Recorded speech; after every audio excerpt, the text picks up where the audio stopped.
On today's episode of the Who Am I series, we're going to be discussing 5 Jane and John Doe cases in Ohio. The first case we're going to be covering is that of the Cuyahoga County John Doe.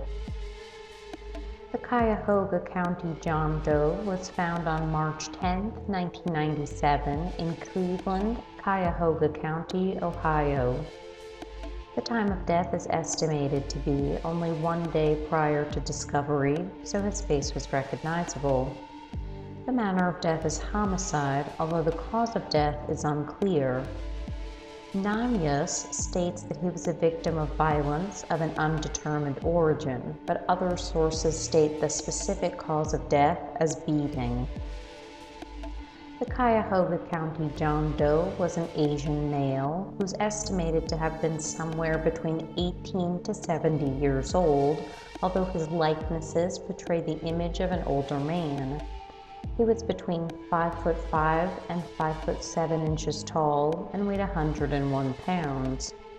He had brown eyes and black but graying hair that was of average length. His hair color is commonly referred to as salt and pepper. While he did not have a beard, he did have an unshaven mustache. Both generalized arterial and arteriolar sclerosis and pulmonary emphysema were diagnosed during autopsy. A common cause of both of these illnesses is smoking. He had a couple of scars on his chest, including a half-inch scar on the bottom left side and a quarter-inch scar on the top right side. John Doe did not have any teeth, and he wore dentures made of pink fibered acrylic with porcelain false teeth. Dental records, fingerprints, and DNA are available. About 24 missing persons have been excluded as of July 2020. The victim was found fully clothed and was wearing a pink undershirt, a thermal top, a white sweatshirt with Operation Desert Shield printed on the front, a blue and yellow hooded sweatshirt, a blue jacket with red trim, blue briefs, gold pajama bottoms, brown pants, a brown belt, a brown cap, brown socks, and a black pair of shoes. John Doe was found floating in Lake Erie at the East 9th Street Pier.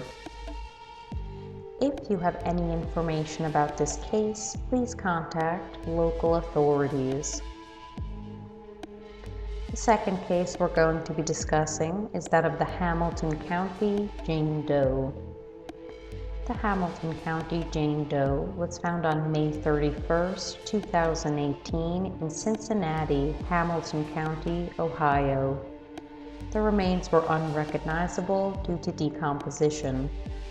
The time since death is estimated to be 3 days prior to discovery. Her cause of death is unknown, but some have theorized that she died of a drug overdose. She was found beside a playground, buried face up in mulch. She was partially wrapped in a blanket and had a flower placed in her hands, which rested on her abdomen. The Hamilton County Jane Doe was a female of an unknown race who was likely white but possibly biracial, who's estimated to have been between 30 to 60 years old. She stood between 5'3" and 5'10" tall and weighed between 120 and 150 pounds. Investigators were unable to determine her eye color, but stated that she had light brown but graying, fine, wavy, shoulder-length hair.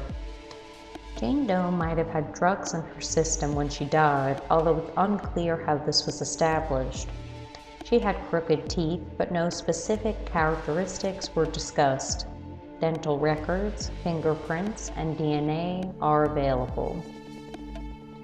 Jane Doe was found wearing a size small gray tank top and a size small gray or brown silky pajama bottoms with the name Schrader written in permanent marker on the tag.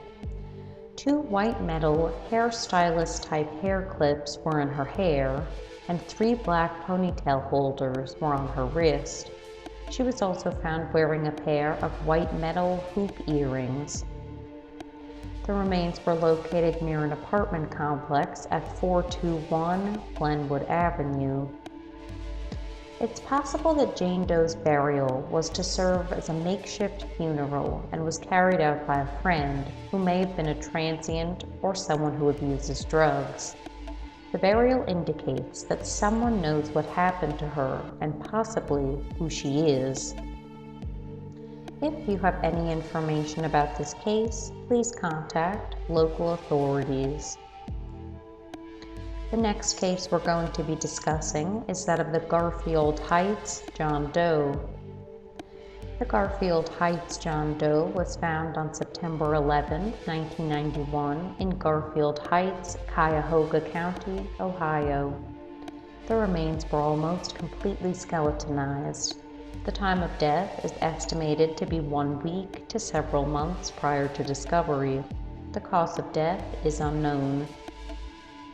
The Garfield Heights John Doe was a black male with a light complexion who's estimated to have been between 18 to 21 years old and to have stood between 5'5" and 5'8" tall.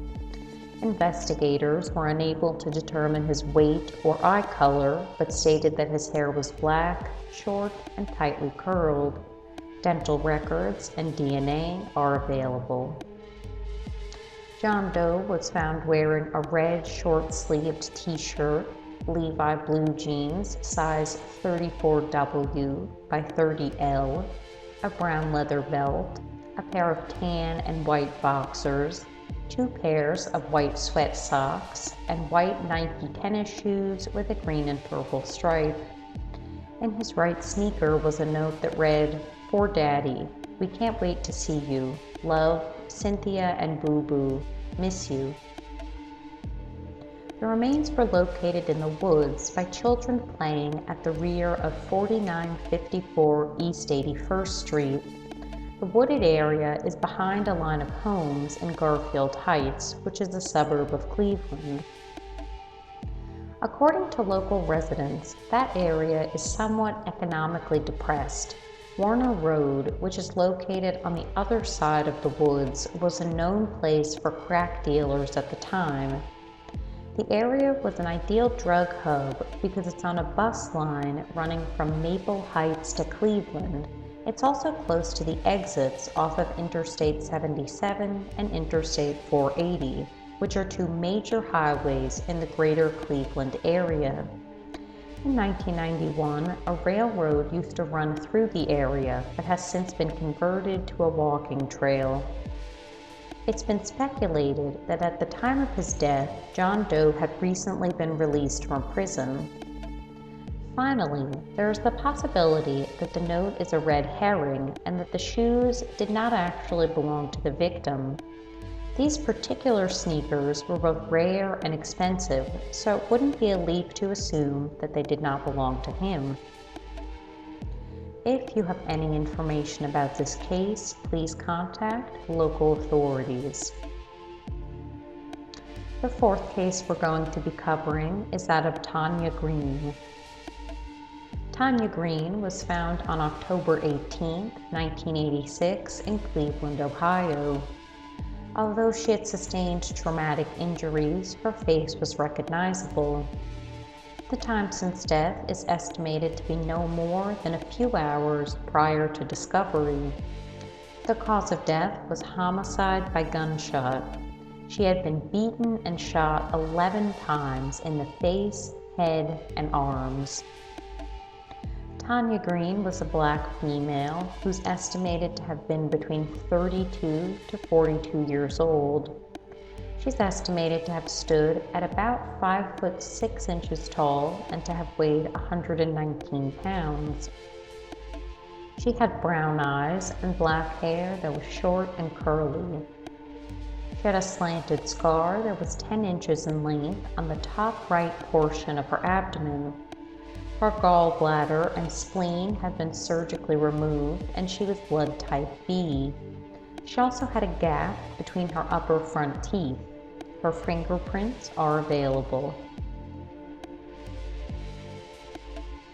Jane Doe was found wearing a pink long-sleeved sweatshirt, blue jeans, a black bra, black nylon bikini underwear, pink socks, and white Fila tennis shoes. She was also found wearing one yellow metal small hoop earring in her right ear. The body was found in the street near the intersection of Rayburn and Westburn Roads and opposite 2149 Rayburn Road. Tanya was apparently pushed from a westbound vehicle. According to investigators, she had been shot at another location. Her name may have been Tanya Green, although it has not been revealed how authorities came upon this information. Tanya is believed to be from Florida. Bob Brown, a drug lord in the cocaine trade, was charged with Tanya's murder and is believed to have been involved in at least 20 other drug-related homicides in Florida and has been linked to one other murder in Ohio. During Brown's trial for Tanya's murder, it was alleged that Tanya was murdered because she wanted to take some of the cocaine that Brown planned to distribute for herself. After this was discovered, Brown, Alvin Elder, who was Tanya's boyfriend at the time, and a third man, bound, beat, and shot Tanya. Brown was found guilty of Tanya's murder and was sentenced to life in prison. If you have any information about this case, please contact local authorities. The final case we're going to be covering is that of the Twinsburg John Doe. The Twinsburg John Doe was found on February 18, 1982 in Twinsburg, Ohio. The partial remains were skeletonized. The time since death was approximately 1.5 to 4 years prior to discovery, but John Doe might have been killed as early as 1974. The exact cause of death remains undetermined, but evidence of blunt force trauma and stabbing were observed. It also appeared that he had been dismembered before being placed into the garbage bags and burned after his death. The Twinsburg John Doe was a black male who's estimated to have been between 20 to 35 years old and to have stood between 5'3" and 5'7" tall. Although his weight could not be estimated, investigators stated that he had a slender but muscular build. His eye and hair colors were unable to be determined. He had kyphosis, or forward curvature of the spine, which might have caused a humped or slouched appearance. He likely suffered from an illness around the age of 3 or 4 with a very high temperature. It's unclear how authorities came to that conclusion. He was right-handed. One of the teeth recovered had a filling that was approximately 5 years old. Dental records and DNA are available, and he is currently undergoing testing by the DNA Doe Project. No clothing or personal items were found with the remains. The victim's skull was discovered by an employee behind a business that is now closed. The building's exact address is 3047 Cannon Road. Additional bones were found in a garbage bag about 40 to 50 feet away from where the skull was initially recovered. Of note, railroad tracks run by the location where the remains were found. Investigators suspect that either John Doe or his killer worked at the now defunct Chrysler stamping plant in Twinsburg, Ohio. Research conducted by the DNA Doe Project indicates that he had relatives in South Carolina, Washington, D.C., and Brooklyn, New York. This supports the theory that he may not have originally been from the state or region. Investigators believe that he could possibly be from around Detroit, Michigan. Surnames which might belong to either John Doe or his relatives include Anderson, Beavers, Cheek, Croft, Crump, Dunlap, Fleming, Harris, Johnson, Little, Monroe, Porter, Tripp, Thomas, Whitworth, and Young. If you have any information about this case, please contact local authorities. If you have any information that can help authorities identify any of the Jane or John Does discussed in this video, I urge you to come forward to help their families reclaim them and put them to rest. I encourage you to subscribe if you've enjoyed this addition to the Nameless Phantom Library. Thank you for watching.